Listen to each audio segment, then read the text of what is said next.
बिस्मिल्लाहिर्रहमानिर्रहीम। आज का जो हमारा टॉपिक है वो रिलेट करता है importance and utility of political science.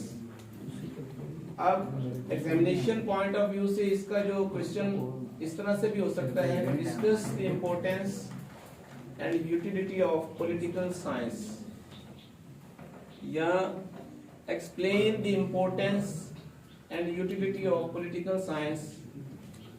तो इसमें हम डिस्कस करेंगे कि इसकी सब्जेक्ट की अहमियत और इसका इस्तेमाल जो है हमारा रोज़मर्रा ज़िंदगी में किस तरीके से इसकी अहमियत है और इसका इस्तेमाल ज़रूरी है। तो इसमें सबसे पहले तो वो कहता है कि अकॉर्डिंग टू अरिस्टोटल, जो अरस्तु है उसके मुताबिक जो है man as a social and political animal, कि समाजी और सियासी तौर पर जो है वो इंसान जो है वो, अब एनिमल का लफ्ज़ तो जानवर तस्वर किया जाता है, लेकिन उसने एक मकूला ये दिया है। तो इसमें it is through the study of this science that we can evaluate the importance of the state and government in respect of their functions. इस सब्जेक्ट के जरिए हम इस चीज को इवैल्यूएट करते हैं कि स्टडी ऑफ स्टेट क्या है, स्टडी ऑफ गवर्नमेंट क्या है और उसके फंक्शंस क्या हैं। तो it provides us norms and political values to जज the working of political system in regard to the realism of goals, कि ये हमें प्रोवाइड करते हैं ऐसे नॉर्म्स और वैल्यूज, पॉलिटिकल वैल्यूज, सियासी रवायात, जिसके तहत हम एक पॉलिटिकल सिस्टम को समझने में जो हमारे लिए मुआवन साबित होते हैं और हम हकीकी तौर पर जो है अपने मकासद जो हैं उनको अचीव करते हैं। The importance and utility of the study of political science can be understand with the help of the following points. इसमें सबसे पहले जो पहला पॉइंट है ना, वो है इंट्रोडक्शन ऑफ वैल्यूज।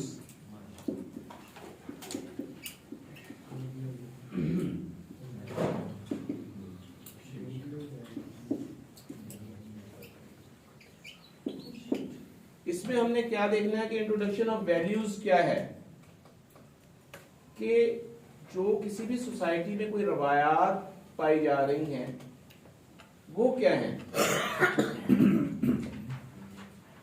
इसमें हमने देखना है कि जो रवायात किसी सोसाइटी में पाई जा रही हैं जो कि फ्रूटफुल हैं वहाँ के सिटीजन्स के लिए, वहाँ के रहने वाले बाशिंदों के लिए, ठीक है, उन अच्छी रवायात को अडॉप्ट किया जाएगा और उन वैल्यूज को मद्देनजर रखते हुए हम जो है सोशल एंड पॉलिटिकल वैल्यूज जो हैं उनका तयन करते हुए एक स्टेट में रहते हुए एक अच्छे सिटीजन का जो है वो किरदार अदा करेंगे।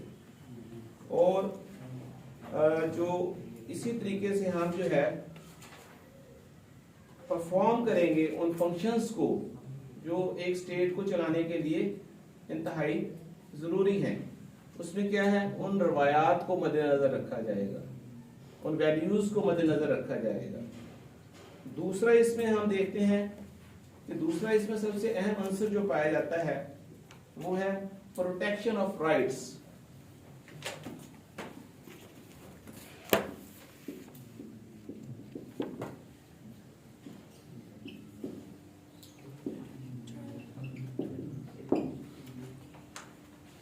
हकूक का तहफ़्फ़ुज़, ठीक है। किसी भी सोसाइटी में रहते हुए जब आपके राइट्स की प्रोटेक्शन होगी तो वो एक सेहतमंद मुआशरा जो है उसकी तश्कील का बायस होगा। जब आप वहाँ पर सिक्योर फील करेंगे तो फिर आप जो है समझेंगे कि आपके राइट्स जो हैं उनको प्रोटेक्शन मिल रही है। प्रोटेक्शन किस तरीके से है हमने देखा था, पिछले लेक्चर्स में हमने डिस्कस किए थे कि फंडामेंटल राइट्स हैं जो स्टेट किसी अपने बाशिंदे को देती है, ठीक है, right to speech, right to residence, इसी तरह आगे फर्दर देखेंगे right to employment, right to education, ठीक है। तो ये अब किसी सोसाइटी में जब आप रह रहे होंगे तो आपको इन राइट्स, अपने राइट्स के मुतल्लिक जो है वो एक प्रोटेक्शन का एहसास होगा, तहफ़्फ़ुज़ का एहसास होगा। तो ये अंसर जो है ये भी इंतहाई ज़रूरी है कि प्रोटेक्शन ऑफ राइट्स का कंसेप्ट जो है वो भी पॉलिटिकल साइंस का सब्जेक्ट जो है वो आपको प्रोवाइड कर रहा है। इम्प्रूवमेंट ऑफ पॉलिटिकल बिहेवियर, तो इसका तीसरा एस्पेक्ट है वो है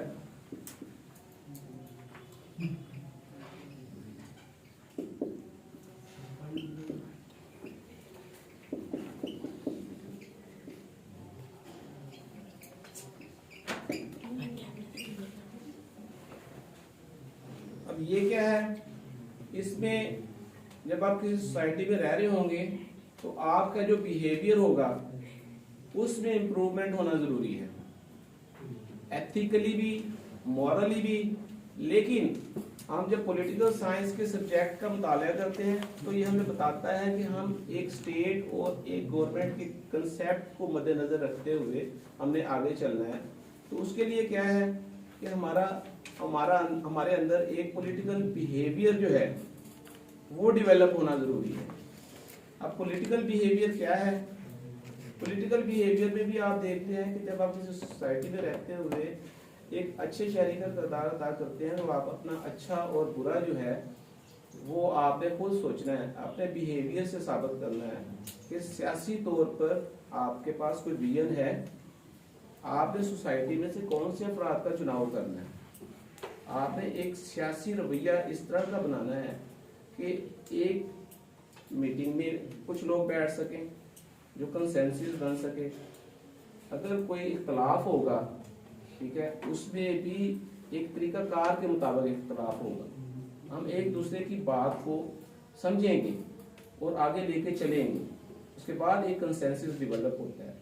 और पॉलिटिकल बिहेवियर से हम ये भी मुराद ले लेते हैं कि आपके अंदर एक सियासी शऊर उजागर हो कि आपने किस तरह के अपने रिप्रेजेंटेटिव सिलेक्ट करने हैं, आपने आपके पास जो इख्तियार है वोट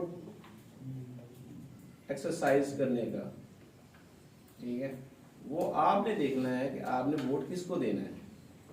तो ये आपका पॉलिटिकल बिहेवियर होगा जो कि एक स्टेट के अमूर को चलाने के लिए जो गवर्नमेंट रिक्वायर होगी, उसके फंक्शंस को आगे बढ़ाने के लिए आपका पॉलिटिकल बिहेवियर जो है ये इंतहाई ज़रूरी है। इसके बाद पॉलिटिकल ट्रेनिंग अगला जो है इसका,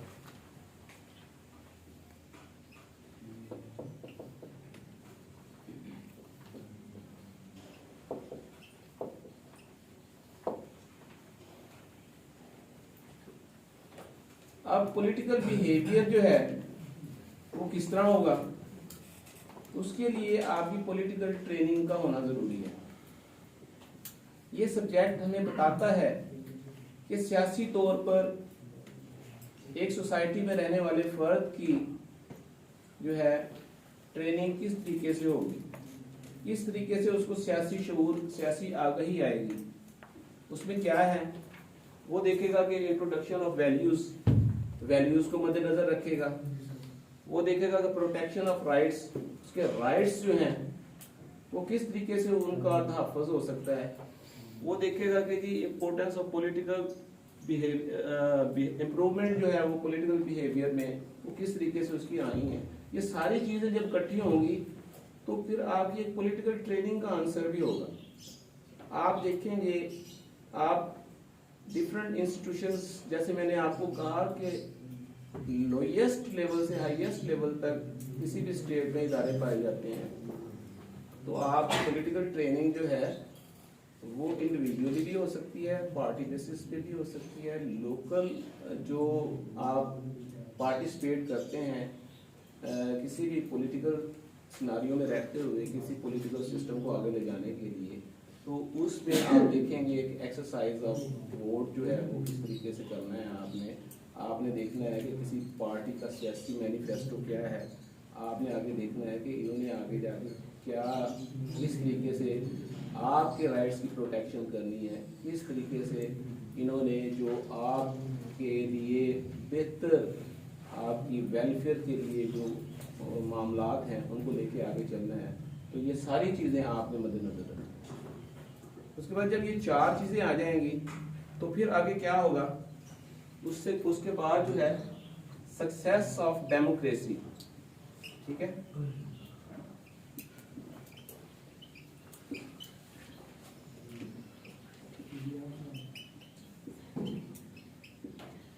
सक्सेस ऑफ डेमोक्रेसी का आंसर आएगा कि जब ये चार चीजें किसी भी सोसाइटी में रहने वाले अफराद में ये चार चीजें पाई जाएंगी तो फिर डेमोक्रेसी जो है, जमहूरियत जो है, उसकी कामयाबी का तस्वर जो है वो उभरेगा। किसी भी सोसाइटी में कामयाबी से वहाँ पर डेमोक्रेसी जो है वो एग्जिस्ट करेगी। एक दूसरे के अंदर बर्दाश्त का जो पहलू है वो पैदा होगा। हम एक दूसरे के मौक़िफ़ को समझने के लिए, सुनने के लिए जो है वो तैयार होंगे, क्योंकि हमारी पॉलिटिकल ट्रेनिंग भी हो चुकी होगी, हमारे इम्प्रूवमेंट, पॉलिटिकल बिहेवियर में इम्प्रूवमेंट भी हो चुकी होगी, और हमारे राइट्स की प्रोटेक्शन का भी हमें अंदाज़ा होगा, और इसी तरह हमें उन नॉर्म्स और उन वैल्यूज़ का भी पता होगा कि जिसके तहत हम किसी सोसाइटी में रह रहे हैं। तो इस तरह हम क्या करेंगे, हम इस चीज़ को एक्सेप्ट करेंगे कि ये डेमोक्रेसी का जो पहलू है इसका होना नहायत ज़रूरी है। उसके बाद हम आगे देखते हैं तो एडजस्टमेंट ऑफ लॉयल्टीज, ठीक है।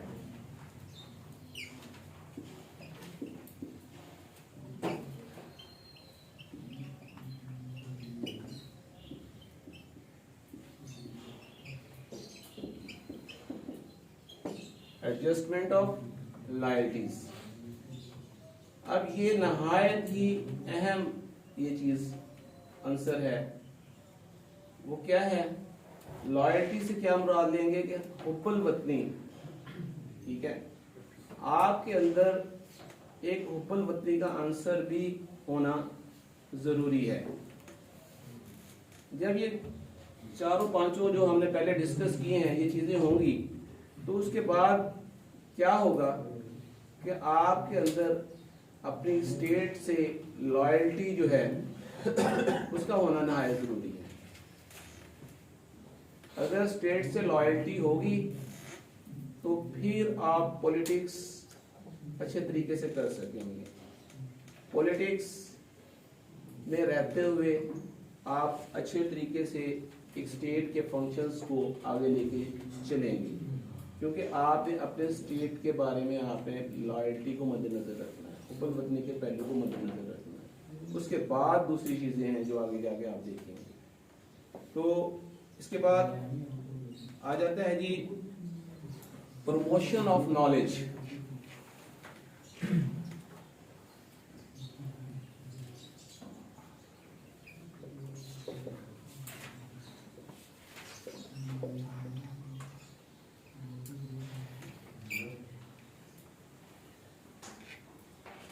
प्रमोशन ऑफ नॉलेज जो है इसका भी होना नहायत जरूरी है।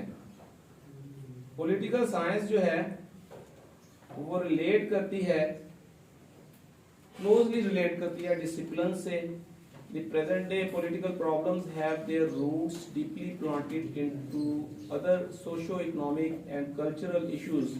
Political science analyzes all the political issues in a wider context, utilizing the research techniques and data furnished by other disciplines. Thus, a profound study of the discipline,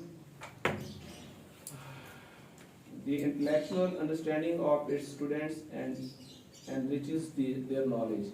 यानी कि वो कहता है कि देखिए जब आपके पास प्रमोशन ऑफ नॉलेज जो है ना इसका भी होना ज़रूरी है। जब आप किसी स्टेट में रहते हैं तो आपको इकोनॉमिकली भी वहाँ पर जो मामला चल रहे हैं उनका भी नॉलेज होना ज़रूरी है कि उस स्टेट के चलाने के लिए जो मुआशी मामलात हैं उनके बारे में भी आपका नॉलेज जो है वो होना इंतहाई ज़रूरी है। उसके बाद वहाँ का सोशली वहाँ पर जो जो प्रॉब्लम्स हैं उनके बारे में भी आपको पता होना ज़रूरी है।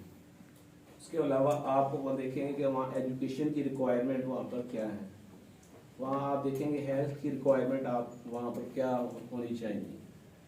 आप इसी तरह जो रोज़मर्रा ज़िंदगी में दीगर मामलात पाए जा रहे हैं हमारी सोसाइटी में रहते हुए जो हमें फेस करना पड़ रहे हैं, तो आप देखेंगे कि उनका होना भी नहायत ज़रूरी है। जब आपके पास नॉलेज होगा तो फिर आप बेहतर तरीके से जो है जब उस स्टेट के फंक्शंस को चलाने के लिए जो गवर्नमेंट रिक्वायर होगी उसके चुनाव के लिए अपना नहायत ही अहम किरदार अदा करेंगे। अब इस जब सारी चीज़ें आ जाएंगी लास्ट में, ठीक है, तो फिर क्या होगा, ये सारी चीज़ें जो मैंने आपको पॉइंट वाइज बताई हैं, फिर आपके अंदर एक पॉलिटिकल कॉन्शियसनेस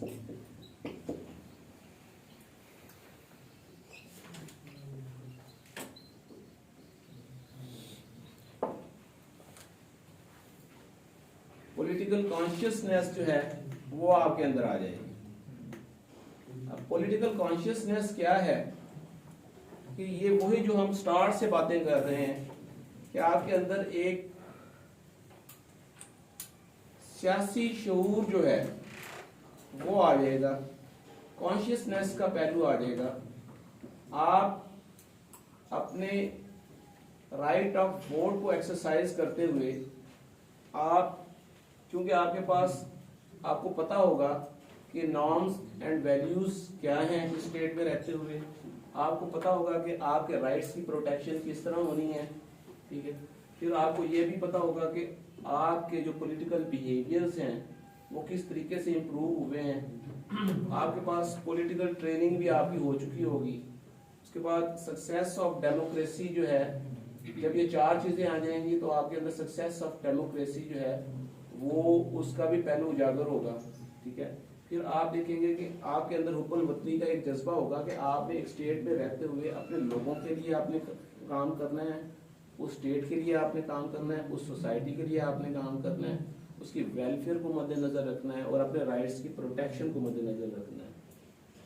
फिर मैंने आपको बताया कि ज़िंदगी रोज़मर्रा ज़िंदगी में रहने वाले जितने भी तमाम पहलू हैं उनको आपने मद्देनज़र रखना है कि आपका किन किन मुख्तलिफ शोबाजात में जो है आपका वास्ता पड़ता है और उन शोबाजात में क्या क्या मसाइल हैं, क्या क्या रिक्वायरमेंट्स हैं।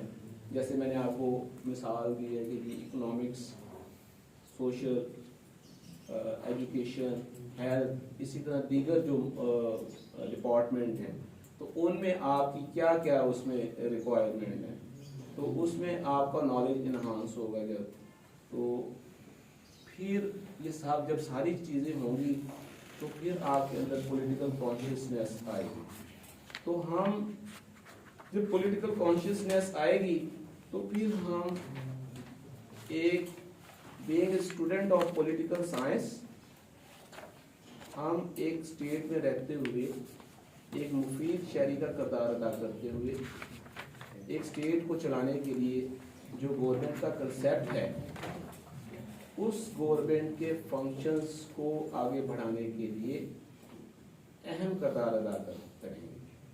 तो आज के हमारे लेक्चर से जो हम ये चीज़ समझने में इसकी इम्पोर्टेंस और यूटिलिटी जो है इस सब्जेक्ट की वो बड़ी मुआवन साबित हुई है। वो इस हवाले से कि हमने देखा कि ये पॉलिटिकल साइंस का सब्जेक्ट जो है जो इसकी डेफिनेशन में कह रहा है कि it relates to the affairs of the state and government, ठीक है। तो उसको आगे फर्दर एलेबोरेट कर दिया गया है कि इसकी यूटिलिटी और इम्पोर्टेंस हमारी रोज़मर्रा ज़िंदगी में वो किस तरह है कि ये स्टेट के अमूर को चलाने के लिए जो गवर्नमेंट फॉर्म होती है, ठीक है, उसके लिए इंतहाई मामूल मददगार साबित होता है। Thank you.